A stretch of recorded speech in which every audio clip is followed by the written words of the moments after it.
Tailored suits brought to you by Quality Tire, 10 locations across Saskatchewan. QualityTire.ca. Guy who loves it when I sing to him here on YouTube, Glenn Suter. Oh, Mitchell's telling me to stop it. Glenn, we're buddies. You can tell me. Should I stop it?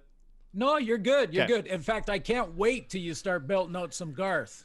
I'll be playing guitar for you, man. You just you take lead. You're Glenn, the lead singer in some Garth. Glenn, the only thing that we haven't told you yet is that DT's auditioning for the Masked Singer.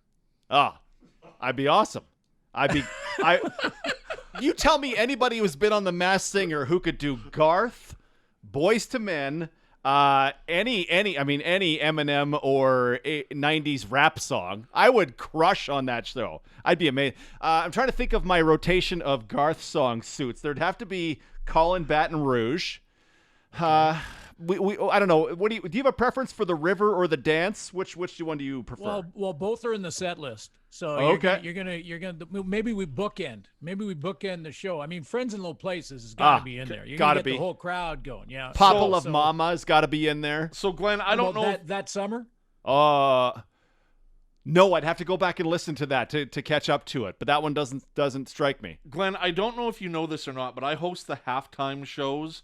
So Yes. if there is an opportunity to have just Derek just sort of slide out of our booth to the TSN booth, which is right next door, like, to heck with this Thursday night concert stuff. And the You could thunder just pull out your rolls. guitar. DT can And the move from thunder one booth to the rolls. other. Whoever's joining you as the play-by-play guy can sort of like slide out, and you guys can just do a set right there from the booth. Well, I'm not sure if halftime is enough time for enough beverages from everyone that might be listening to that, because I've always said that our band sounds better with every beverage you have. Yes. So, yeah, that's the way we'd go. I'm guessing, though, if you're the Masked Singer, DT, you're going with Gainer the Gopher as your disguise? It's got to be the Gopher. Got to be. Yeah, it's Well, gotta the be work Gainer, save yeah. Bob, I'm killing you. So Suits, did you do the 2-hour rain delay game between when the Argos were here in 2019? Was that you or was that the other crew? I don't remember that one. I've done some back in Old Taylor Field when the power went completely out and we were actually on cell phones on the air trying to update fans on TSN. Yeah. So it was a 2-hour and 9-minute, whatever it was, rain and lightning storm that delayed the Week 4 game. And at one point, I'd just been on the air for an hour and a half talking with no breaks. So I just started singing The Thunder Rolls. And I'm like, oh, okay. Because it just kept rolling. And here's another official from the CFL to talk about what the hell happens when a game is delayed for 2 hours and 9 minutes. Hey, It's on the set list. It's on the rolls. I love it. When it's actually permissible for people to see each other up close, that we'll hammer this out. We'll consult. You'll have a deeper knowledge of these than I do. So, but we'll get in there, and this will be good. Maybe it ends up on the podcast. Who knows? Who knows? You talked to the president of the Players Association, Solomon Elimimian, today. How is Solly doing? Sully's doing well. He's really busy. He's very focused. He is working very hard to try and get the players back on the field safely. You know, on Monday, DT, as you know, we tried to separate the speculation and at times the agenda-driven opinion with the facts, with exactly what people are actually saying that are in charge of the league right now. And it really aligns with my conversation with Sully today. Because, after our discussion on Monday, I thought, let's find out how the Players Association is feeling at this time with return to play protocols, what's happening. And basically right now, there are 3 entities that are all at the negotiation table, if you want to call it negotiation table, but they're all discussing how to get back on the field. And that's the Players Association, the league, and government officials. And the government officials, of course, include the medical experts. So it's that 3-way discussion that is ongoing. But he told me just sort of, off the top that the communication between the PA and the league office has been outstanding. It's been very good. He also wanted to mention, if you're talking about this, could you please say it can always improve? And he wanted to make sure he threw that in there. It can always improve communication. But he said it's been very good. He said, the bottom line is they're focused big time on the August 5th kickoff. They're focused on the 14 games, watching closely with, government announcements and exactly where the numbers are in the COVID cases that are going in, the ICU levels, and all of those different numbers that are, of course, the metrics that we're all interested in, because as soon as they drop, we can get back to life. Yeah. And that's, but I was encouraged in a big way to hear the urgency in the August 5th start and the 14 game schedule, but that the communication has been excellent, and that they have the common goal, all the board of governors and the Players Association, to play football in 2021. Which is encouraging to hear. The biggest thing I kind of take away from that is a year ago, one of the criticisms of the entire league was you guys are going before the feds and you haven't talked to the players. It's good to hear you say that Solomon thinks that level, that communication, those channels are open. As a fan, I like hearing that.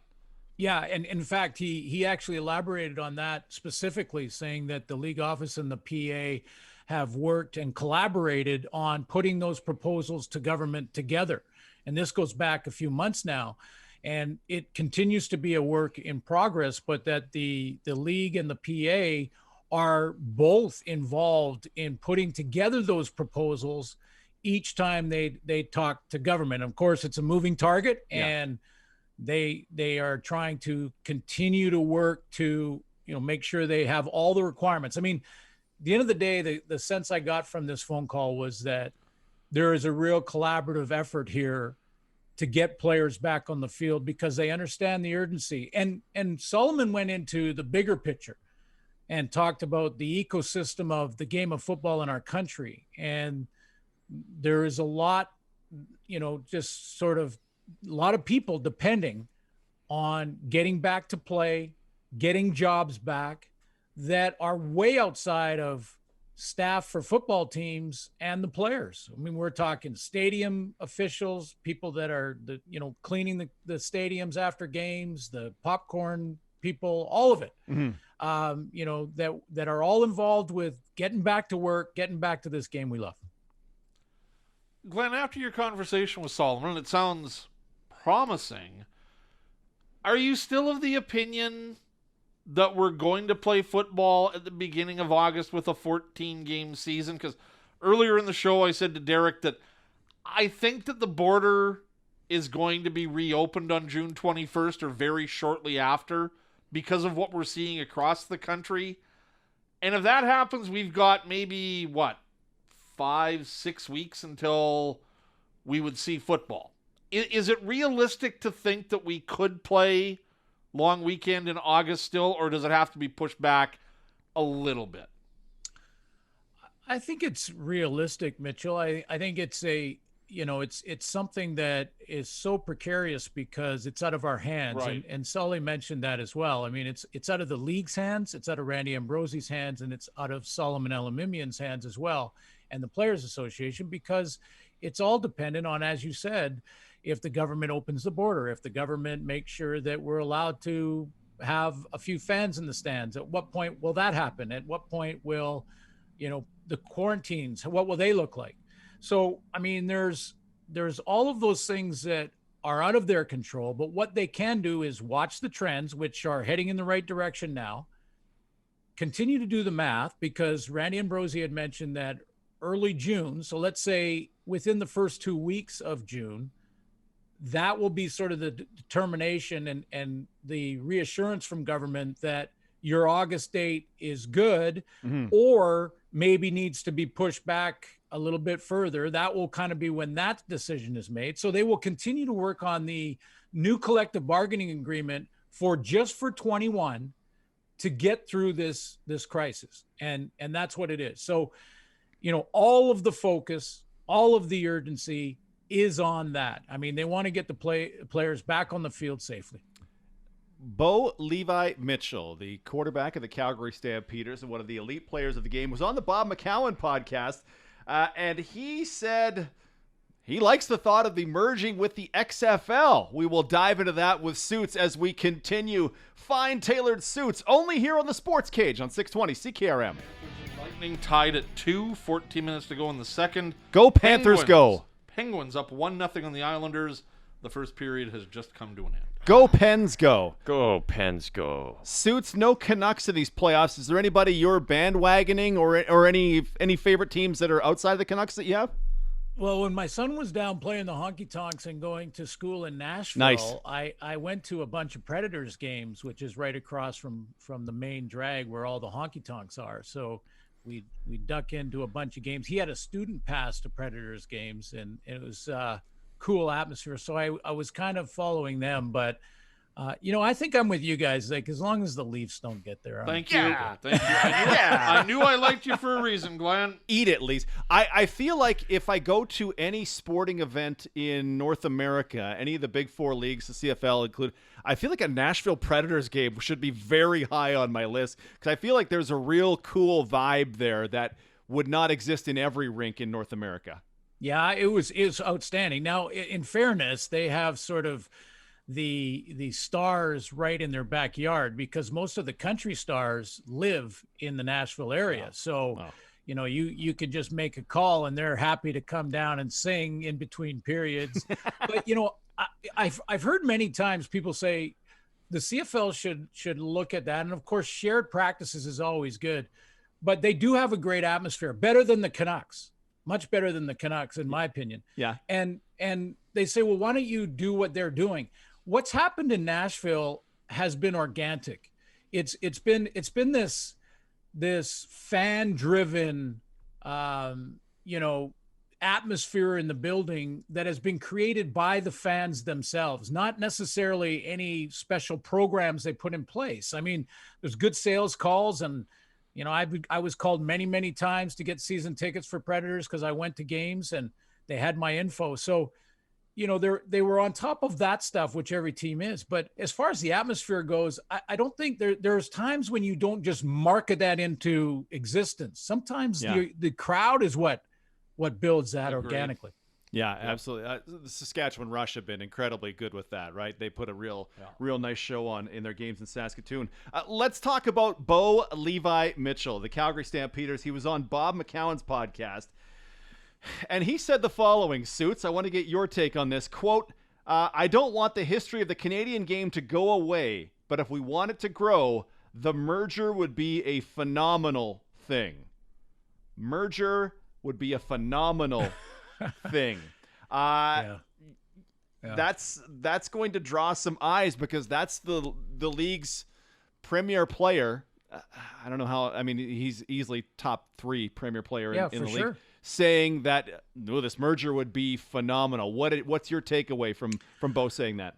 Well, I asked Solomon about this too, and the Players Association, like all of us, and I think like a lot of governors as well, aren't really privy to anything that's being discussed at this point. I mean, until everyone knows, all the stakeholders, including players, know what's actually on the table, then they can make an educated opinion on how they feel about it.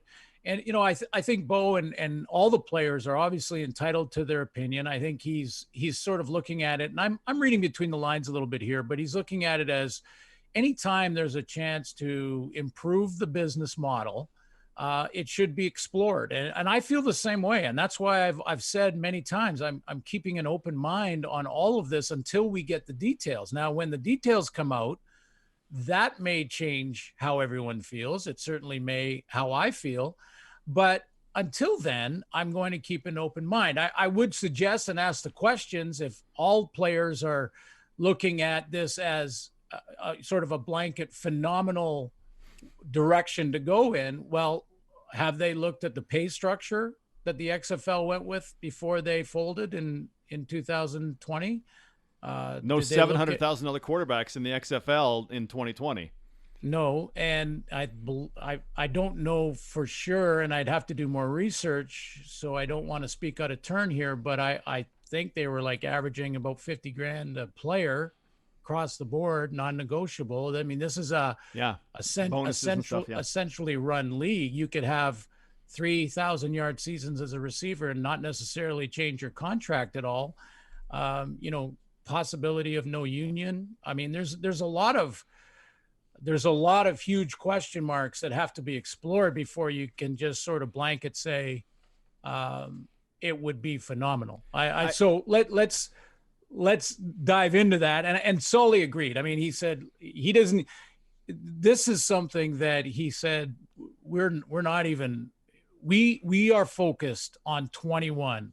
And with the common goal with the league to get back on the players, with the enemy being the virus and the heroes being the frontline workers, the scientists that created a vaccine, encourage everyone to get one, and we can get back on the field. Yeah. Bo, I think Bo was thinking about the growth of the CFL and the potential for growth. He specifically said the word grow. He then goes on to say the NFL came about from 2 different leagues joining. If you could have 9 teams in Canada, 9 in America, you're now creating an international game that's going to be cross-country viewing. I want to see the game grow. I don't want to see the game change, the downs change. We'd obviously convert to the smaller field, blah, blah, blah. It would be a great thing to happen. If the CFL were to annex 9 teams in America and all of a sudden there's a bunch of money coming in, I hope people don't take Bo just strictly at his word and go, oh, you want this to happen, but you've not thought of this and this and this. I don't know how anybody not in those meetings can be thinking about all of the ramifications of the CFL merging with another entity, because they extend to professional football, amateur football. I hope people don't jump too hard on Bo for, I mean, the opportunity for growing the CFL. I think a lot of people are in favor of growing the CFL. Sure. I think that as a base concept, right? Yeah, sure, exactly. And looking at, hey, if let's talk. I mean, what's wrong with listening, finding out, I think you go in from the CFL's perspective in all of these discussions and saying, here's our 100-year history. We're making $250 million in revenues, and that's in a year that was sort of an okay year. So that's where you start from. But again, I agree with you. I think it's important that fans don't just get upset with Bo that are worried about potential discussions going further or deeper with the XFL, because he did mention stuff like the rules, like saying, I wouldn't want to lose the 3 downs. I wouldn't want to lose 12 players. I'm sure I didn't hear anything specifically about Canadian content, but I'm sure he'd be all for making sure that stayed in place in some form anyway. So yeah, he's not the enemy here. I think he was thinking out loud in a lot of it, but again, let's keep an open mind. Let's listen to what's said as far as details coming out.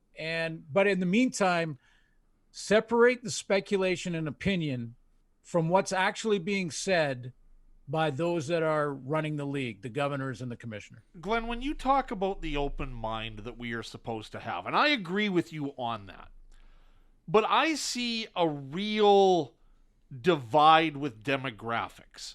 The older crowd, say 50 and up, that are used to the CFL, the way they've seen it, they don't want change. They want what they've had. The younger demographic, the demographic that the league is trying to get engaged with again and keep them interested, are all for an XFL-CFL merger because they've seen the NFL and they know what it's all about. Do you agree with that there's a fine line with the demographic, and that some of maybe the older demographic has to realize what benefits there could be on this and have an open mind? Again, this takes us at this point down the speculation line, and I'll go there with you. And because, I think that the fact that you're talking about just straight change from the older demographic saying they're opposed to any change, I'm not sure that's fair to the older demographic. I think, gambling would be a change, and gambling on single games could be something that changes the financial situation of the league in a big, big way positively. And that would be considered change. It would also bring in the young gambler who's putting $10 on the Riders to win. So, I think what this discussion eventually will be when we do hear details on it is, will whatever's proposed make sense to actually growing the league? Because that's the debate. Will the discussions of more teams playing whatever rules they are talking about, will all of that help or actually hurt? Because depending on how far you go down the road, you are basically eliminating our form of football anyway.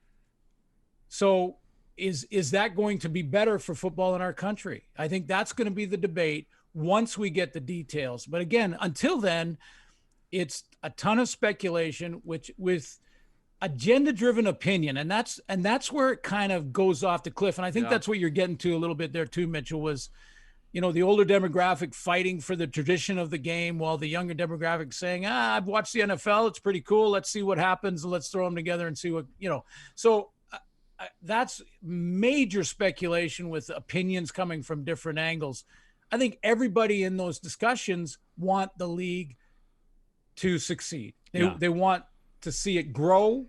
They want to see players get paid more. We'll never get to the NFL. We'll never. And guess what? Major League Soccer is not the NFL either. Right. The NFL is a monster in its own right. It's in a category all by itself, and we're not going to get there. We should stop even thinking about that kind of stuff. We don't have to be there. We can be great as we are in our own country. Yeah, taking on the NFL is CFL 2050's problem. That's so far down the road that's probably shouldn't waste much time with that. Suits, thank you, my friend. Great to see your face again, hear your voice, and can't wait to talk to you again on Monday.